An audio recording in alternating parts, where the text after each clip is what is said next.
Lalaki nga gaduwa og bilyard sa lungsod sa Konsolasyon giingong gipuspusan og maso. Sa labing uwahing kalambuan, gioperahan na ang biktima. Ani ang report. Alas 11 niadtong Mayo 17, Sabado sa gabii, nahitabo ang pagpanghapak og maso sa 34 anyos nga biktima nga taga-barangay Tugbungan sa lungsod sa Konsolasyon. Apan gitataw ni Police Lieutenant Harren Ralph Donton, Deputy Chief for Operations sa Konsolasyon Police Station, nga alas 11 na sa buntag sa pagkadomingo, Mayo 18, gipablatter ang hitabo. Nagduwa sila og billiard.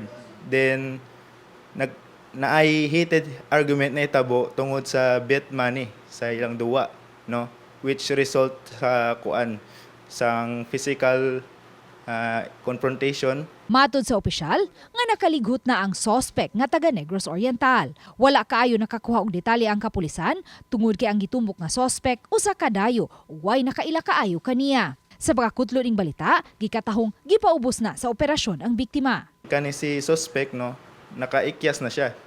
So apan sa investigation nato, padung na siya Negros Oriental para maka-escape sa siyang arrest. Then kani si victim nato, kida siya sa hospital for immediate medical attention. Then ongoing yang operation karong adlaw. Giswayan sa RTV Balitang Bisdak, pagbisita ang bilyaran sa Sitio Acacia, Barangay Kansaga, diin gikatahong nagduwa ang biktima o ang sospek sa wala pa ang hitabo. Subay sa pamahayag sa nagbantay sa bilyaran nga nagkainitay ang duha samtang gaduwa og bilyard. Wala usab ang security guard nga gabantay niadtong higayuna dihang nahitabo ang pagpamuspos og maso. Uban ni Godfrey Rillian, Luan Merondina, Balitang Bisdak.